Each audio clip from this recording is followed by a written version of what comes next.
Assalamualaikum warahmatullahi wabarakatuh.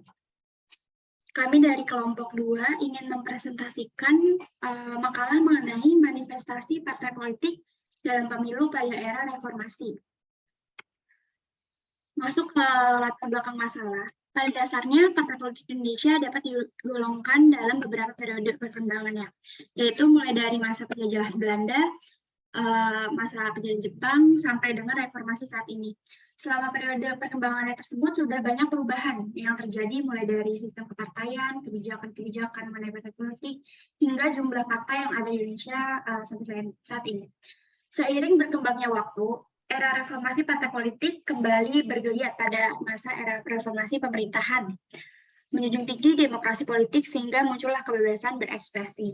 Itu dimulai ditandai dengan awal reformasi, di mana kebebasan berekspresi ini akhirnya memunculkan beberapa partai dengan sistem multipartai. Nah, sistem multipartai yang berdampak dengan semakin banyak partisipan partai politik, ini mempengaruhi semakin banyaknya perwakilan dalam partai tersebut yang berniat untuk mencalonkan diri menjadi calon penentu kebijakan negara untuk mendapatkan kursi di pemerintah. Nah, melihat fenomena tersebut, penulis tertarik untuk mengeluas lebih dalam mengenai aktivitas dan masalah partai politik dalam pemilu di era reformasi saat ini, yaitu mengenai manifestasi partai politik dalam pemilu pada era reformasi. Nah, rumusan makalah dalam penelitian ini yaitu yang pertama, bagaimana peran parpol pada era reformasi. Apa saja masalah parpol pada era reformasi terkait pemilu pada saat itu. Bagaimana eksistensi parpol di era reformasi, apa saja dampak manifestasi parpol terhadap perolehan suara pemilu 1999 atau berawalnya reformasi. Dan apa saja perbedaan yang signifikan dilakukan oleh parpol saat melakukan aktivitas politik pada pemilu-pemilu era reformasi dari awal reformasi sampai dengan 2019. Dan bagaimana dinamika politik dan aktivitas parpol menjelang pemilu dan pasca pemilu di era reformasi. Nah, kalau kerangka teori di sini kita memakai teori partai politik dan teori pemilu, di mana teori partai politik kita berujuk pada teori dari Rani and Kendall. Partai politik adalah grup atau kelompok masyarakat yang memiliki tingkat otonomi besar dalam pencalonan, terlibat dalam pemilu, menjalankan kontrol atas birokrasi serta kebijakan publik. Selain itu, ada fungsi parpol. Fungsi parpol di sini menurut Firmansyah ada 5, yaitu rekrutmen dan seleksi pemimpin, program politik dan opini publik, kontrol pemerintah, integrasi sosial dalam ideologi politik, dan pendidikan politik atau edukasi politik. Nah, yang kedua yaitu teori pemilu. Ini kita berujuk pada teori dari Sarbaini, yaitu pemilu merupakan arena pertarungan untuk mengisi jabatan politik di pemerintahan yang dilakukan menggunakan cara pemilihan oleh warga negara yang bersyarat.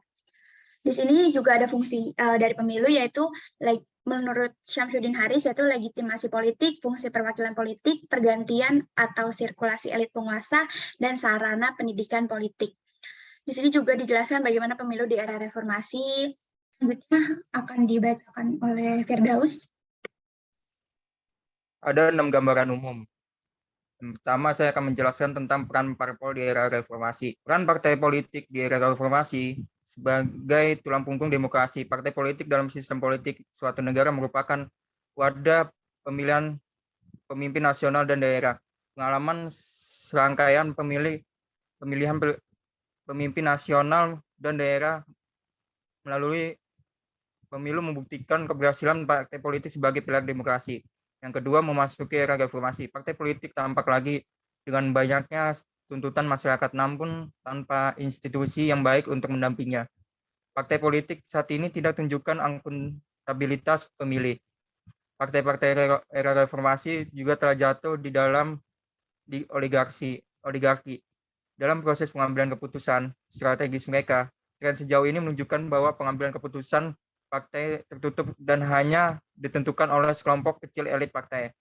Yang ketiga, mekanisme internal pengambilan keputusan dicirikan oleh sentralisasi dalam pengambilan keputusan. Peran komite sentral tetap dominan dan terkadang berbeda dengan keinginan daerah, dan pelaksanaannya fungsi partai atau fungsi pendidikan politik, rekrutmen politik, komunitas politik, ekspresi dan agregasi kepentingan dan revolusi konflik.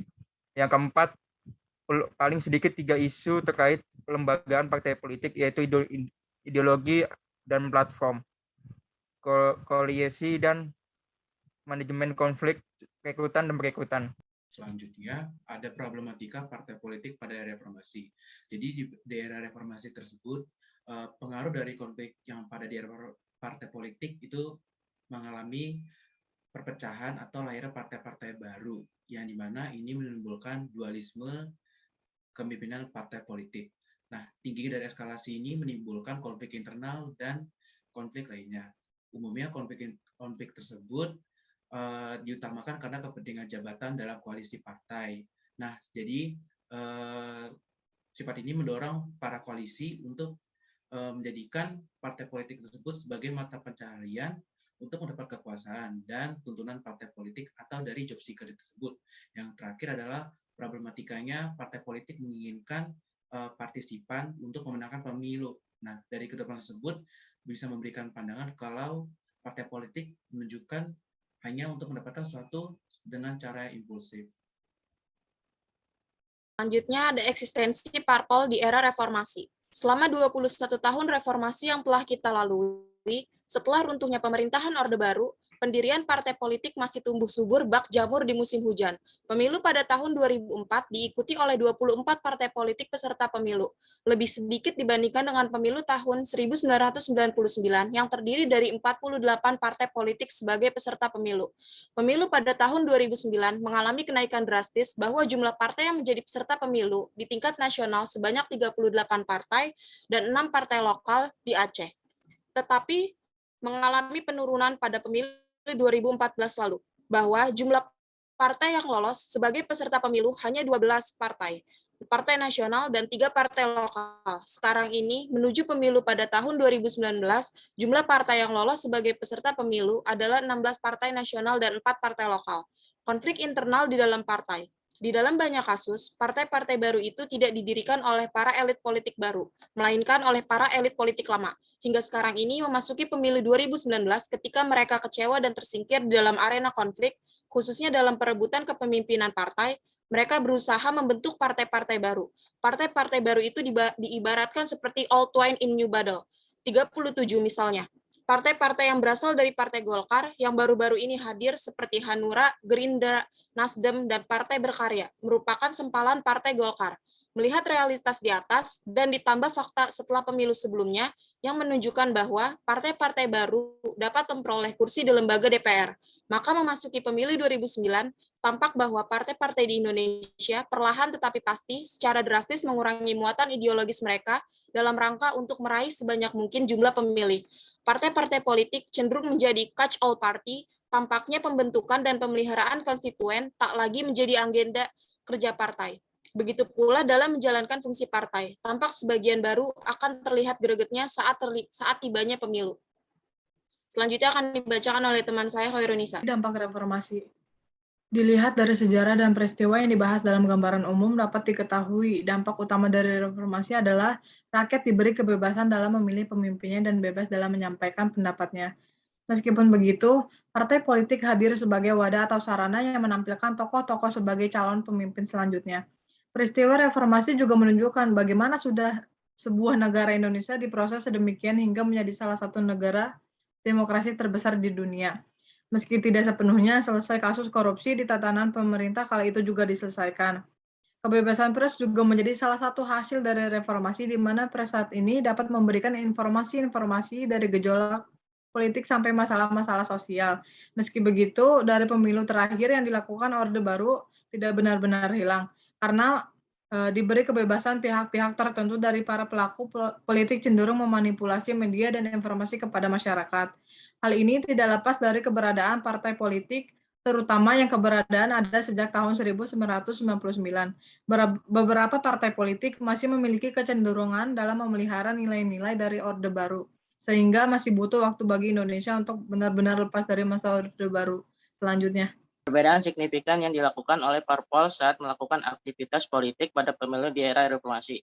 Pada pemilihan umum pertama yang diadakan tahun 1999, banyak partai politik baru muncul pada pemilihan umum tahun 1999 dengan 148 partai politik yang didirikan, 93 partai politik yang disahkan, tetapi hanya 48 partai politik yang berpartisipasi dalam pemilihan umum tahun 1999, yang dimana pada pemilu tahun 1999 pembentukan koalisi partai-partai Islam menjadi poros penting dalam mengusung calon. Pada pemilu tahun 2004 terjadi peningkatan jumlah lembaga partai politik yang tajam.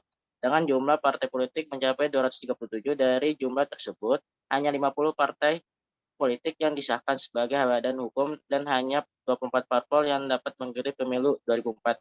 Pada pemilu kali ini, pembentukan koalisi tidak lagi berbasis partai Islam dan beralih berkoalisi dengan partai nasionalis.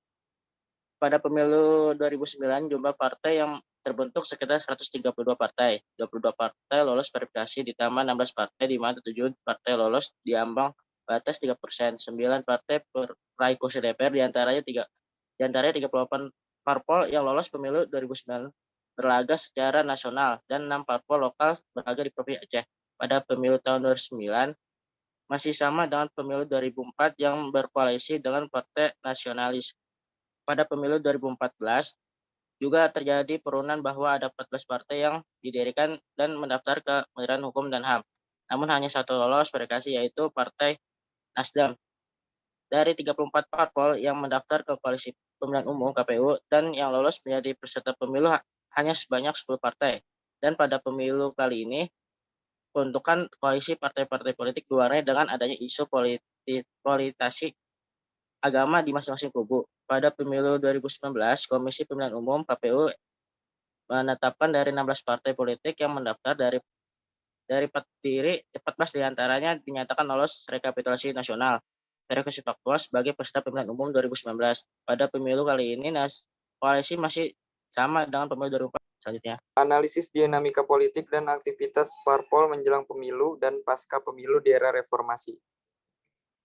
Menurut Dwi Yanto, dinamika politik adalah gambaran mengenai seberapa jauh proses politik yang berlangsung yang mampu mencerminkan nilai-nilai demokratis dan akuntabilitas.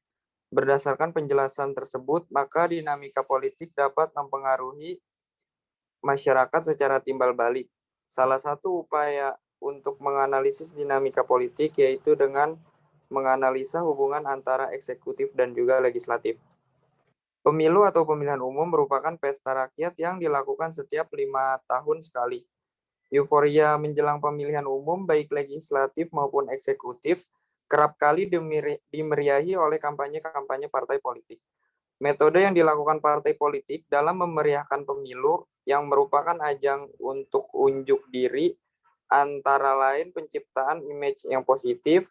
Penciptaan image yang positif tersebut dilakukan dalam berbagai hal, seperti kampanye, pemberitaan di media massa, hingga iklan-iklan yang bertebaran di koran.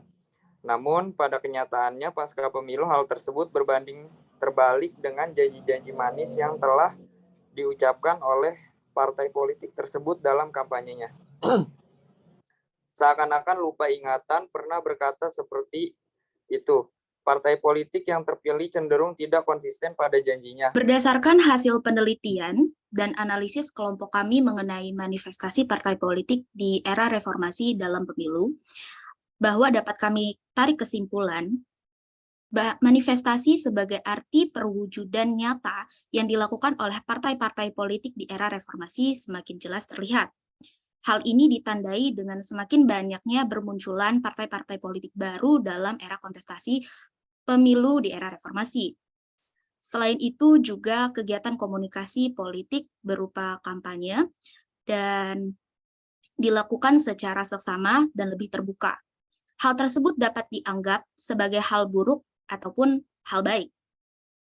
Kendati demikian, sebagai penutup, bahwa kami percaya jelas saja bahwa era reformasi merupakan era yang tepat bagi partai-partai politik untuk berkompetisi dan berkontestasi dalam pesta politik berupa pemilu. Dan kami juga percaya bahwa partai politik mampu berperan nyata sebagai jembatan yang nyata antara kepentingan masyarakat dengan pemerintah, dan bukan semata-mata sebagai peran untuk meraih kekuasaan dalam pemerintahan. Terima kasih.